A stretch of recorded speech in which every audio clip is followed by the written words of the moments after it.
Good day, ladies and gentlemen, and welcome to the Genasys Inc. Fiscal Year 2020 conference call. All lines have been placed on a listen-only mode, and the floor will be open for your questions and comments following the presentation. At this time, it is my pleasure to turn the floor over to your host, Mr. Satya Chilara. Sir, the floor is yours. Thank you, Jess. Good afternoon, everyone, and welcome to Genasys Fiscal Year 2020 Financial Results Conference Call. I'm Satya Chilara, Investor Relations for Genasys. With me on the call today are Richard Danforth, Chief Executive Officer, and Dennis Klahn, Chief Financial Officer of Genasys. Before we begin, I would like to take this opportunity to remind you that during the course of this call, management will make forward-looking statements. Other than the statements of historical facts, statements made during this call that are forward-looking statements are based on our current expectations. During this call, we may discuss the company's plans, expectations, outlook, or forecast for future performance. These forward-looking statements are subject to a number of risks and uncertainties, including the consequences of COVID-19 outbreak, other pandemics, and other risks and uncertainties, many of which involve factors or circumstances that are beyond the company's control. These forward-looking statements are based on the information and management expectations as of today. Future results may differ materially from our current expectations. For more information regarding potential risks and uncertainties, please refer to the Risk Factors section of the company's Form 10-K for the fiscal year ended September 30th, 2020. Genasys disclaims any intent or obligation to update those forward-looking statements except as otherwise specifically stated. We may also discuss non-GAAP operational metrics such as bookings and backlog, which we believe provide helpful information to investors with respect to evaluating company's performance. We consider bookings and backlog leading indicators of future revenues and use these metrics to support production planning. Bookings is an internal operational metric that measures the total dollar value of customer purchase order executed in a given period, regardless of the timing of the related revenue recognition. Backlog is a measure of purchase orders received that are scheduled to ship in the next 12 months. Finally, a replay of this call will be available in approximately 4 hours through the Investor Relations page on our website. At this time, it's my pleasure to turn the floor over to Genasys Chief Financial Officer, Dennis Klahn. Dennis? Thank you, Satya, and welcome everyone. I will open today's call with a recap of the fiscal fourth quarter and fiscal 2020 financial results. Richard will then provide an update on the business. Afterward, we'll open the call for questions. Revenues for the fourth quarter of fiscal 2020 were a record $14 million, the highest revenue for any fourth quarter in the company's history. This compares with revenues of $7.7 million in the fourth fiscal quarter of 2019. The 80% increase in revenues was primarily due to higher backlog entering the fourth quarter of fiscal 2020 compared to the prior year period. Gross profit was $7.6 million, or 54% of revenue. The increase in gross profit margin compared to last year was largely due to the additional leverage of fixed overhead costs gained on higher revenues. Operating expenses in fiscal Q4 were $4.5 million, an increase from $3.9 million in the same period a year ago. The increase was primarily due to higher selling, general, and administrative expenses to support our higher revenue and future revenue growth opportunities. In the quarter ended September 30, 2020, we had a non-cash income tax benefit of $6.5 million, which resulted from the $7.1 million release of a portion of the valuation allowance against deferred tax assets. The non-cash benefit and higher revenue generated net income of $9.5 million, or 27 cents per diluted share in the fiscal fourth quarter. This compares with a net loss of $100,000, or 0 cents per diluted share in the same quarter last year.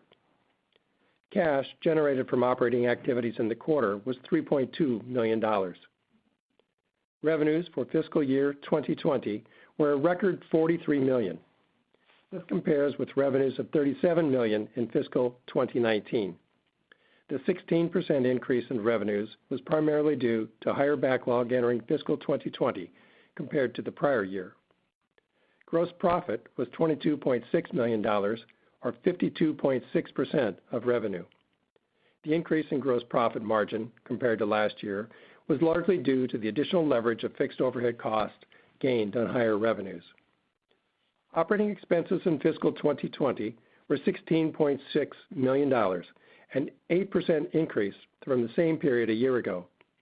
The increase was primarily due to higher selling, general, and administrative expenses to support our higher revenue and future revenue growth opportunities. We had a non-cash income tax benefit of $5.7 million during the fiscal year ended September 30, 2020, which resulted from the $7.1 million release of a portion of the valuation allowance against deferred tax assets. The non-cash benefit and higher revenue generated net income of $11.9 million, or 35 cents per diluted share in fiscal 2020. This compares with net income of $2.8 million, or 8 cents per diluted share in fiscal 2019. Our balance sheet remains strong. Cash and cash equivalents totaled $23.3 million on September 30, 2020, up from $18.8 million at the end of the prior fiscal year. The $4.5 million increase in cash and cash equivalents from last year was due to cash provided by operating activities. Working capital increased by $5 million to $29.8 million at September 30, 2020, compared with $24.8 million at the end of the prior fiscal year. The increase in working capital was primarily due to the net income from operations and cash received from the exercise of stock options in fiscal year 2020. With that, I would like to turn the call over to Richard. Thank you, Dennis, and good afternoon to everybody on the call. Genasys had a great FY20. Record fiscal fourth quarter and second half revenues powered the company to meet the fiscal year 2020 pre-pandemic outlook we provided on our December 2019 conference call. In spite of the unprecedented societal and business conditions in the second half of the fiscal year, our Genasys team members in San Diego and around the world did a tremendous job at helping the company achieve record fiscal year revenues and profits. California and Spain's stringent lockdowns notwithstanding, as an essential provider of critical communications systems and solutions, Genasys stayed open and working throughout fiscal 2020, and we plan to do so in fiscal 2021. Our supply chain is intact and providing the necessary resources to build our industry-leading hardware systems and software solutions for a rapidly growing customer base. As COVID-19 quickly spread throughout the world, most governments and communities responded with shutdowns, followed by partial reopenings and workaround measures. Although our business pipeline has grown during the pandemic, these headwinds impacted our fiscal 2020 bookings, which were $36 million. As anticipated, government orders were pushed out, with many governments and communities adapting to the new normal. We expect to return to bookings growth as they move ahead with planned emergency warning initiatives. As evidence, we expect record fiscal 21 first quarter bookings that will put us on track for a record fiscal 2021 revenues. We anticipate revenues in fiscal 2021 will follow the same trend as fiscal 2020, with revenues weighed more heavily to the second half of the fiscal year. We finished fiscal 2020 with multi-year contract awards for mobile network carriers in Australia to use the unique location-based SMS technology of our national emergency warning systems. Deployed directly on mobile network carriers across SMS and cell broadcast channels, our National Emergency Warning Systems, or NEWS, enables emergency communication officials to send critical notifications and information to anywhere, anytime, with no opt-in required. The powerful geolocation capabilities of NEWS also provides authorities confirmation whether each mobile phone user received the potential life-saving alerts and information. Our Australia Emergency Alerting Awards are strategically important to Genasys because of the June 2022 European Union National Public Warning System Directive. The EU Article 110 directive mandates that every EU member state implement a public warning system that can send emergency alerts to the mobile phones of residents and visitors in case of disasters or other critical events. The system must include geo-targeted emergency communication and be able to notify residents and visitors of emergencies without having to opt in. There are between 2 and 5 mobile carriers per each EU member state, all of which will be required to deploy a software platform similar to News that features SMS, cell broadcast, or a combination of both to comply with the mandate. Having delivered over 150 million emergency SMS alerts to the mobile phones of Australians in peril since 2013 provides Genasys significant experience and competitive advantages as we aggressively compete for awards in the EU and in other countries actively seeking to implement emergency warning systems. Based on the June 2022 deadline and previous guidance from the EU, we anticipate that member states would begin announcing awards in mid-calendar 2021. While we expect the EU awards will push towards the end of calendar 2021, activities throughout the EU continues at a rapid pace. We recently conducted a demonstration for a large EU country and the country's mobile telecom providers. The demonstration resulted in a pilot program expected to go live in January. The pilot program will include location-based SMS, cell broadcast, and speaker integration, all part of the News platform. Despite the pandemic, we continue to have ongoing dialogue with EU mobile carriers and government officials and receive RFIs, requests for information, from many EU member states and other countries. We started fiscal 2021 by closing the acquisition of enterprise software provider Amica Mobile, now known as Genasys Communication Canada. The integration of our businesses and enterprise software solutions is going well, and a pipeline of enterprise business opportunities has increased significantly. The acquisition addressed important areas of our business and revenue growth plan. Genasys Canada's enterprise software is being utilized across a diverse customer base, including professional sports teams, stadiums, Canadian and U.S. government agencies, and large North American companies. We expect this customer base to expand throughout fiscal year 2021. The enterprise software market in the United States and Canada has grown significantly over the last 5 years. Because the installed base is relatively new and software licenses are typically sold in a 1, 3, or 5-year term, Genasys is in a strong position to now compete for and win first-time contracts and replace license renewals with our enterprise solution. As we look into fiscal 2021, with more employees working from home and multiple COVID-19 vaccines expected to be approved and distributed soon, business and government agencies are engaged in post-pandemic planning, including how to better ensure workers' safety and productivity. Even though our acquisition just closed a few months ago, demand for our enterprise solutions has spurred a dramatic increase in Genasys enterprise software interest and RFPs. We are pursuing additional acquisitions as part of our strategy to expand the company's business while continuing to grow revenues, all while generating positive operating cash. While we have not utilized our $110 million S3 shelf registration to date, we believe it offers the company the greatest flexibility in attracting and closing acquisitions that could substantially enhance our business and maximize shareholder value. In fiscal 2021, we are expanding our domestic and international sales staff to serve the growing demand for our unified critical communication platform, GEM enterprise software, and LRAD systems.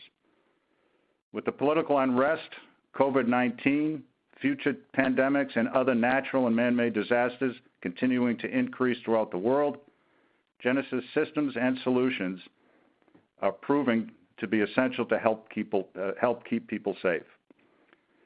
Augmented by the recent acquisition and ongoing integration of Genasys Communication Canada and our news contract awards in Australia, we expect software bookings to grow significantly in fiscal 2021. Combined with our growing defense, public safety, and law enforcement LRAD business, Genasys is well positioned for another year of higher revenues. With that, I'll turn it back to the operator for Q&A. Thank you. Ladies and gentlemen, if you had a question or comment, it is star one on your telephone keypad at this time. Again, that is star one for any questions or comments at this time. Please hold while we assemble the roster. Our first question comes from Mike Lattimore at Northland Capital. Great, thanks. Congratulations on the great year and quarter. You mentioned you're hiring more enterprise salespeople. What's the time frame for that, and then how long do you expect it to take for them to become sort of fully productive? We began the hiring process, Mike, almost immediately after we completed the acquisition of Amica Mobile on October 2nd. So we have hired 2 full-time salespeople. We have outstanding offers to 2 additional, and are looking to put 6 more on. I expect that they'll all be on between probably by our end of our second quarter.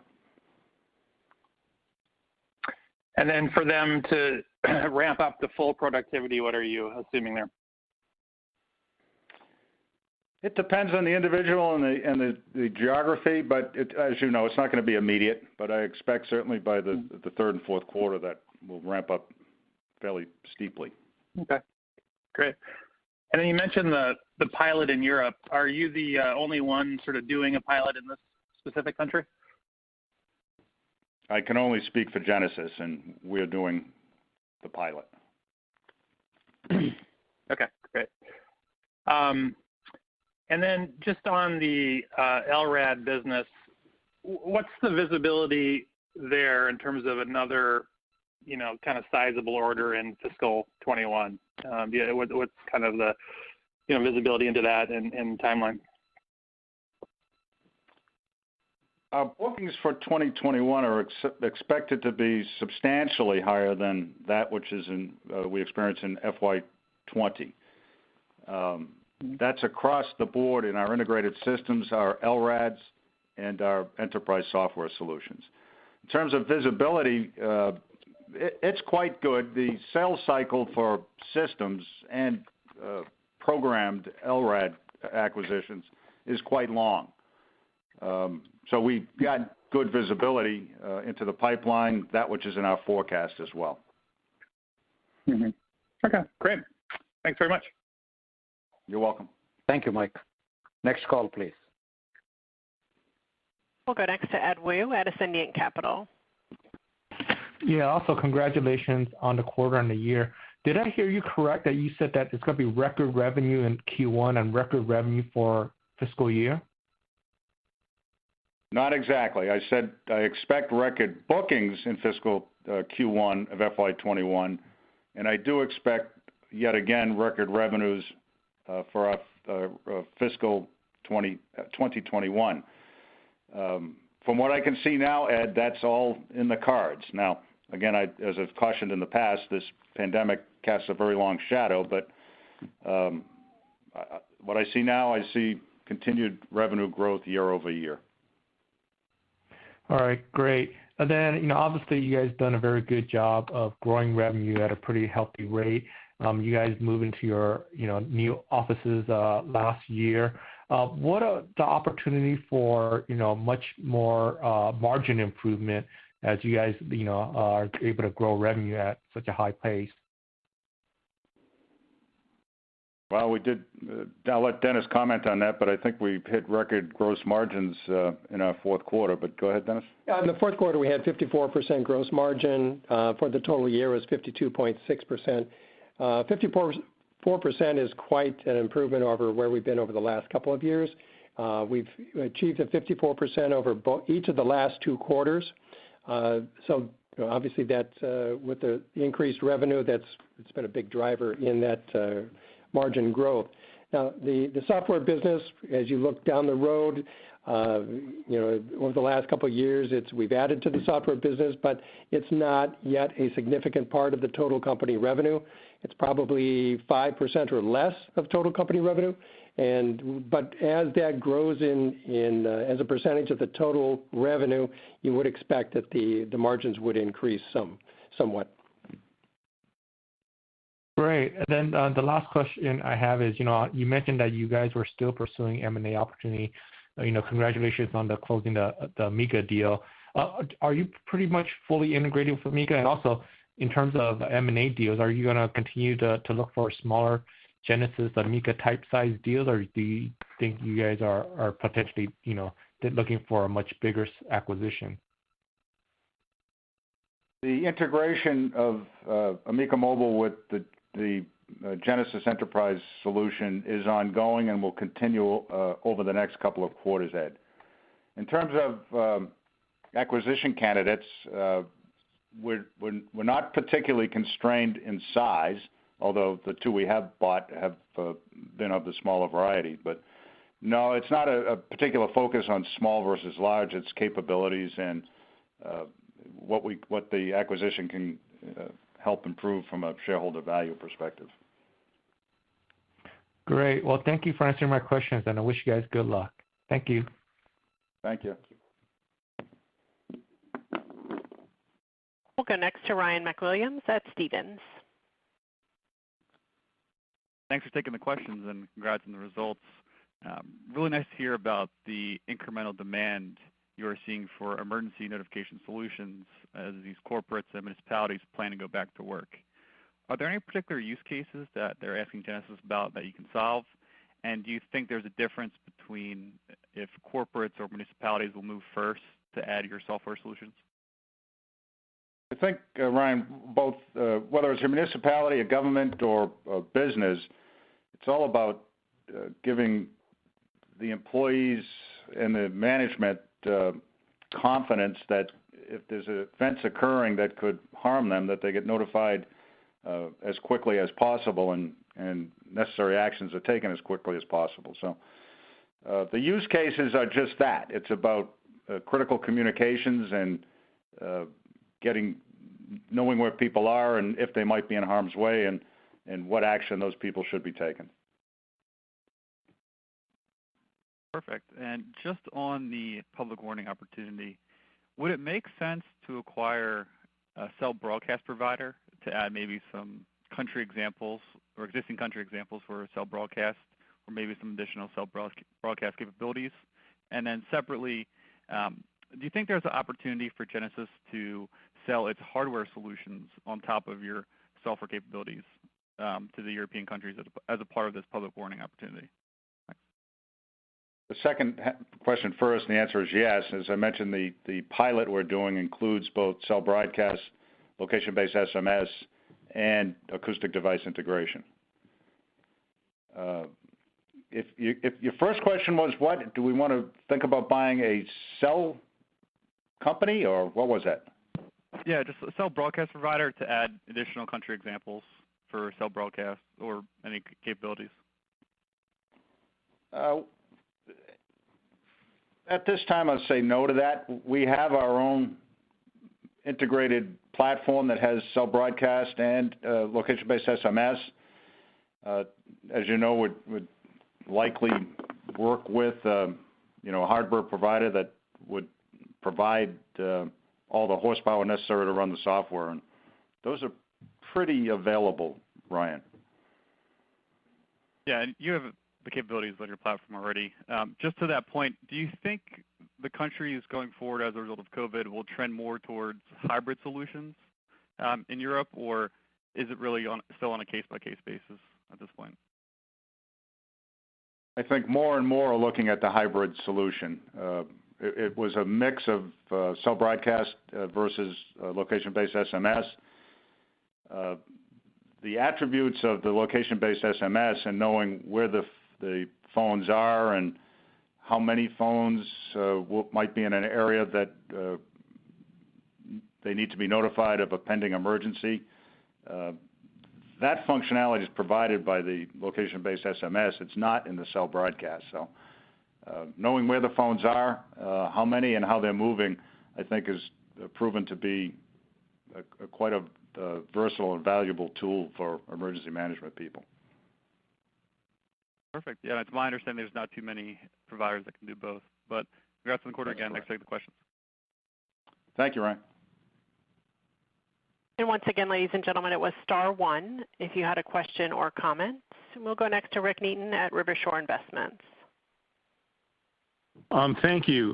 Good afternoon, guys, and congratulations on a record year. First question was, last year you suggested that revenues would be allocated about 40% in the first half, 60% in the second half. By your comments about how revenue growth will occur this year in fiscal 21, is that how we should look at it? Yes. Okay. And in looking at your higher OpEx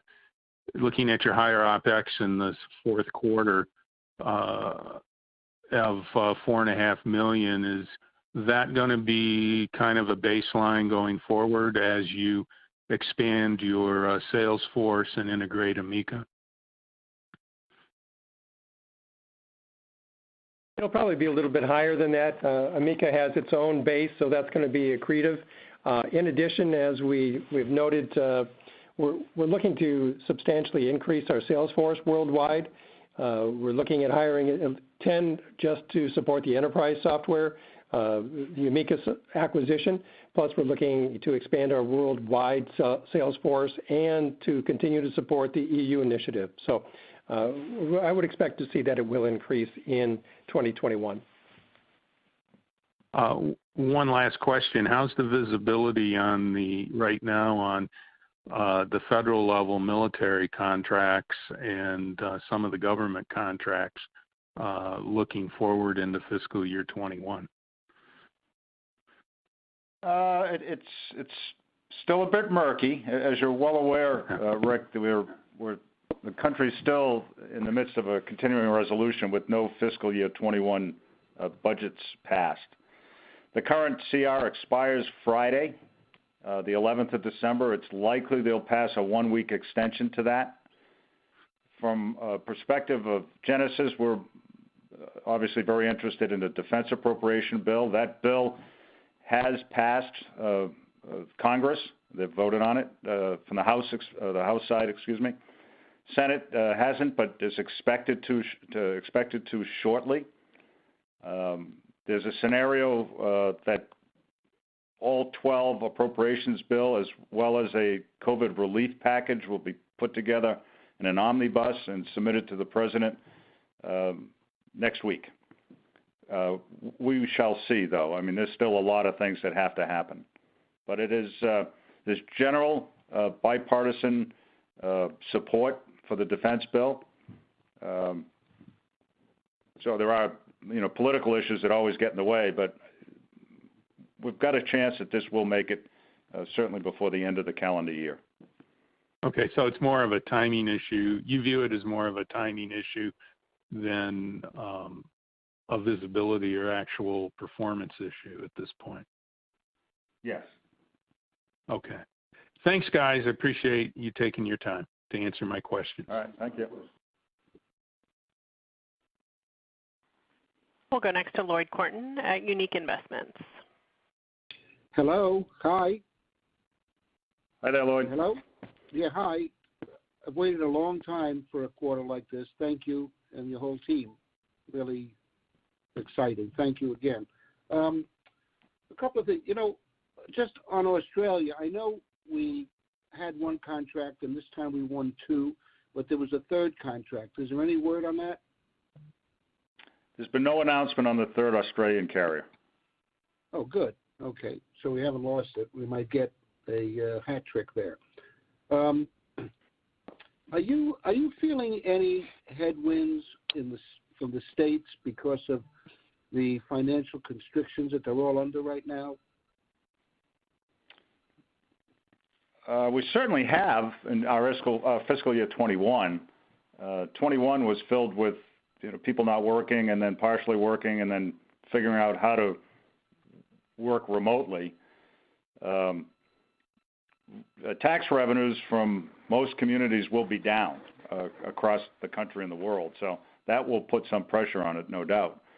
I will, however, say, Lloyd, that in today's environment, whether it's the pandemic, whether it's terrorism, whether it's natural disasters, it's unlikely, in my opinion, that a community or a government or a business is going to say, we're going to cancel our safety systems for our citizens or employees. That could happen, but I think it's more likely than not that they will continue down the course. I'm just more interested in new, cities, states that have not implemented it yet, whether it's going to be a burden for them to spend that money that they don't have right now. That was my question. It'll be a challenge. Yeah.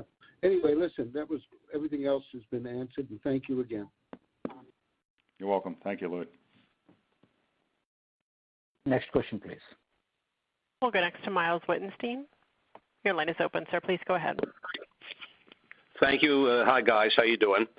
3 questions. First of all, could you comment on backlogs at this time? 1.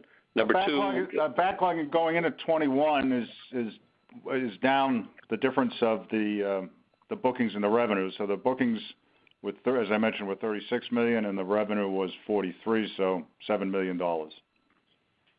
Okay, got it. And the status of your stock buyback program? That expires at the end of this year. This year we purchased about $400,000 worth of stock in the second quarter. That the board will be looking at that, and we'll see what the future holds. Okay. And finally, do you see any emerging single competitor that you're running up against? I don't know how price sensitive your sale is, but with a weaker dollar overseas, is that going to be of any import to you? Well, we deal with the FX all around the world. In terms of competitors, for the LRAD product, we have become the de facto standard. We don't frequently run into competition here in the United States or outside the United States. From an enterprise software solution provider here in North America, there's a fair amount of competition with some very large companies as well as some very small companies. In terms of our integrated systems, like we've sold in Puerto Rico and Laguna Beach, an integrated hardware-software solution, I believe we're the only ones that have that integrated solution. So there will be competition, but it would have to be a consortium of companies that would compete against Genasys that has a single solution.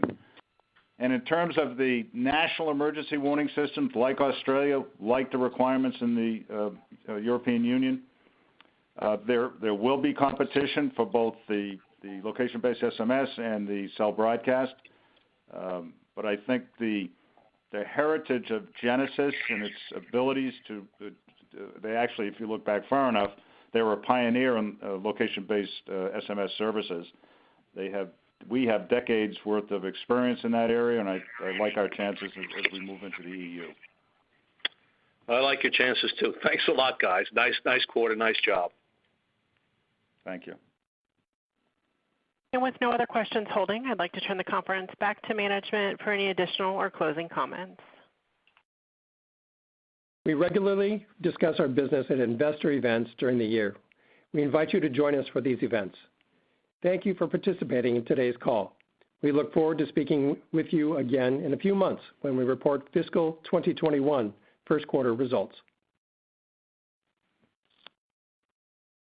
Ladies and gentlemen, that will conclude today's call. We thank you for your participation. You may disconnect at this time, and have a great day.